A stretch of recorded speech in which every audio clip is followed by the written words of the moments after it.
KPBS On Demand is supported by Latino Legacy Foundation, presenting their Storyteller series, Reach for the Stars with Ellen Ochoa, the first Latina astronaut. Welcome Serenade by the all-female mariachi Amapolas, Sunday, June 29th. More at latinolegacyfoundation.org. Good morning, I'm Tepe Cruz. It's Thursday, April 24th. More than 100 people with disabilities and their supporters rallied in Santee to protect Medicaid funding. More on that next. But first, the headlines. The San Diego City Council approved its first mobility master plan earlier this week. The plan expands ways to get around the city without driving. It includes more than 300 projects and 15 programs, ranging from neighborhood shuttles and roundabouts to sidewalk improvements and dedicated bus lanes. The city's climate action plan calls for biking, walking, and transit to make up half of all commutes by 2036. Last year, they accounted for just 13%. The City Council also approved a contract to run a new safe sleeping site. The site is near the airport and will have almost 200 parking spaces for people to legally sleep in their cars. It will also have restrooms and services to help with housing, mental health, and job training. The addition will nearly double the city's number of safe sleeping spaces. This new site could be open through 2029. Then it will transition to a water treatment facility.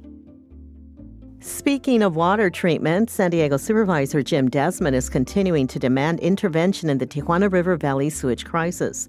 He sent letters yesterday to U.S. Secretary of Defense Pete Hegseth and Secretary of State Marco Rubio. He urged them to visit the border to see the problem for themselves and to impose consequences on Mexico for dumping. This came one day after EPA head Lee Zeldin met with San Diego leaders about the crisis. From KPBS, you're listening to San Diego News Now. Stay with me for more of the local news you need.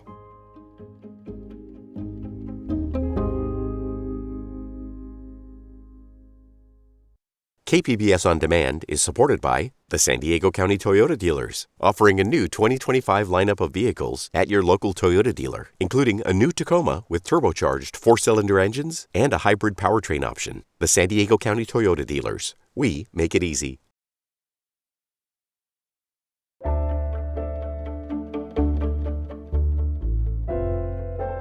Medicaid supporters rallied in Santee yesterday as part of a week of protests targeting California Republican Congress members. Reporter Melissa May says disabled people who depend on the federally funded health insurance led the rally. More than 100 disabled people and their supporters rallied outside Congressman Darrell Issa's office in Santee. Issa is one of 216 House Republicans who voted in favor of cuts to programs overseen by the Committee on Energy and Commerce. That includes Medicaid, known as Medi-Cal in California. Diana Pastora Carson is with Disability Voices United. People's life quality is on the line. People are going to be forced to go back into institutions when the cuts take effect. Some people say that we are overreacting, that we will wait and see what happens, but we don't have the luxury of waiting. KPBS contacted ICE's office for a reaction to the rally and received no response by our deadline. Melissa May, KPBS News. The state of Texas has been deploying controversial buoys down the middle of the Rio Grande River for 2 years. It's an attempt to stop people from crossing the border. Now, Corey Suzuki reports federal immigration officials are considering bringing those same buoys to California. The barriers on the Rio Grande look like a row of floating orange spheres. They include serrated saw blades and mesh nets to prevent people from swimming underneath. Officials in Texas have faced searing criticism for these tactics. Here's Texas Congressman Joaquin Castro on a visit to the border in 2023. The state government and Greg Abbott are treating human beings like animals. That same year, the Biden administration sued the state, calling the barriers a safety hazard that violates international treaties. Officials in Mexico say they've caused at least 2 people to drown. Recently, though, the U.S. Border Patrol has discussed bringing these buoy barriers to waterways along the border in California and Arizona. That's according to emails obtained by KPBS. Those discussions are raising alarms for some California lawmakers. U.S. Representative Raul Ruiz represents Imperial County. I don't think it's a good idea. I think it would be inhumane, and it goes contrary to our American values. A Border Patrol spokesperson did not respond to a request for comment. Corey Suzuki, KPBS News. Project 2025 honors American science dominance, from Ben Franklin's discoveries to the Manhattan Project, but it states the mission has gone awry. President Trump agrees and has cut billions in research money.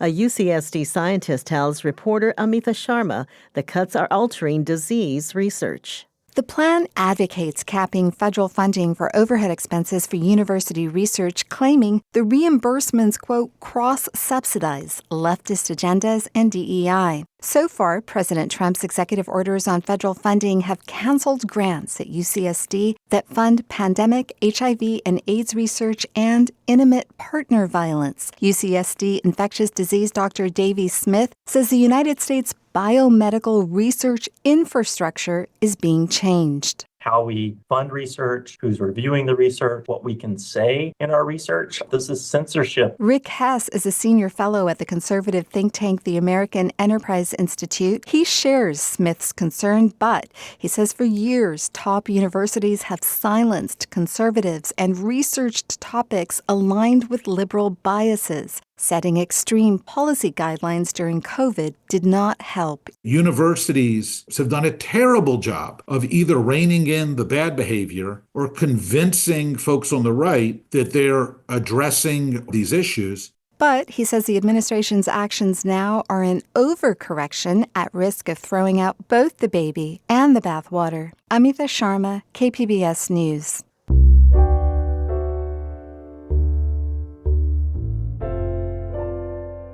Pacific Arts Movement kicks off its spring showcase tomorrow with opening night already sold out.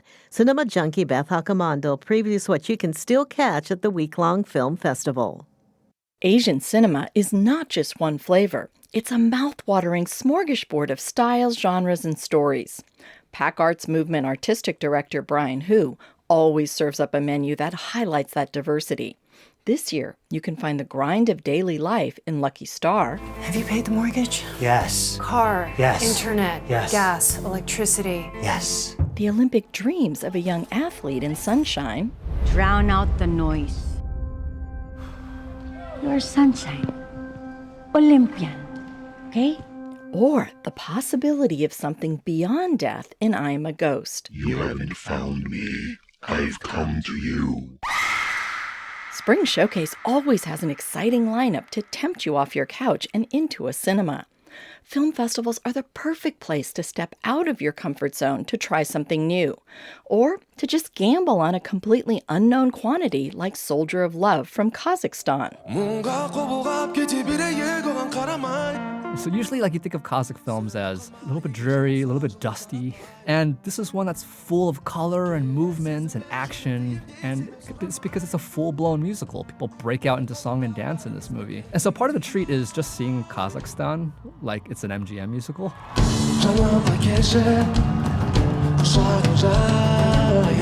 But then the musical numbers display a stunning creativity as a couple sings a duet in their tiny kitchen, or an entire airport becomes the stage for a choreographed dance between the camera and the cast. And while we're on the subject of choreography, I have to mention my favorite part of Who's programming, Mystery Kung Fu Theater. Cinema is about movement, it's about choreography, it's about design, it's about the body. And where else do you see this all come together with as much force and creativity than in the classic Kung Fu films? Mystery Kung Fu Theater gets its name from the fact that you don't know what film is screening. You just have to trust who. It's meant to recall the 70s and 80s when you could turn on the TV and catch a random Kung Fu movie on a Saturday afternoon. And so we want to replicate that sense of discovery, but also communal pleasure to know that there's a bunch of other screaming fans in this audience, that they too don't need to know what the film is. And with the Academy finally adding a new stunt category to the Oscars, now is the perfect time to celebrate the insane stunts in action of these cult favorites with a wildly cheering, appreciative crowd.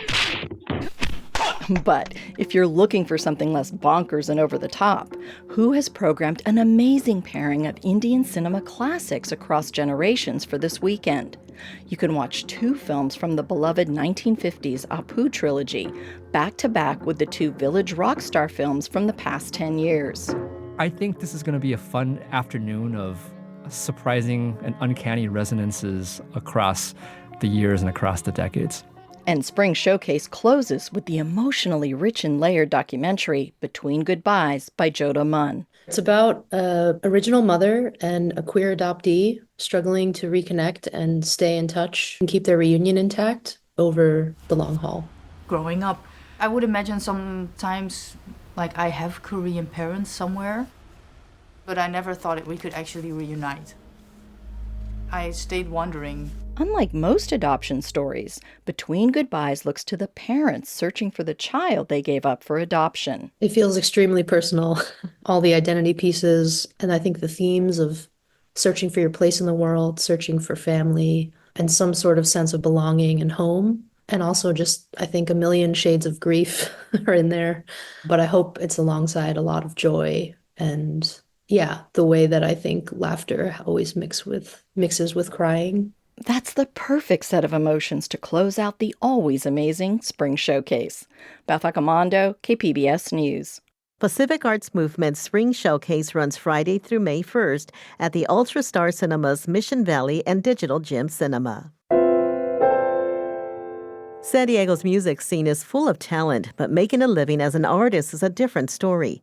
Local musician Shua shares his journey on our arts and culture podcast, The Finest. Host Julia Dixon-Evans has more. This is Shua. His track, You Can Only Go in Pieces, made it big on Spotify. Despite the success and his talent, Shua ended up close to homelessness. Streaming pays little, and like many artists, Shua juggles multiple jobs to stay afloat. $10.99 a month will get you access to every piece of art that's ever existed, every song. It kind of makes everything less valuable, And so you have to either be a viral pop star or almost you're nothing. David Hesmondolsh is professor of media, music, and culture at the University of Leeds. He says the struggles for artists arise from how societies structure and consume art. The number of musicians who could earn a sustainable living from music has been always relatively few. It goes back thousands of years. Shua remains hopeful and grounded in his local music community. I would just like to leave my mark in this little place. I think things like that do matter. The Anthropocene, the sort of marks humans leave, I wanted to leave a good one. You can only go in pieces. Hear more of Shua's story on The Finest, wherever you get your podcasts. Julia Dixon-Evans, KPBS News. That's it for the podcast today. As always, you can find more San Diego news online at kpbs.org. I'm Debbie Cruz. Thanks for listening and have a great Thursday.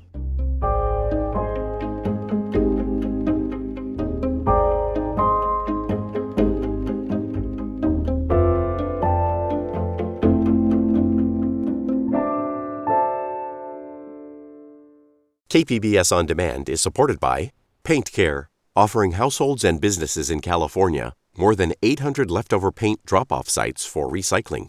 Quantities of 100-plus gallons of paint may qualify for a large volume pickup. Learn more at paintcare.org.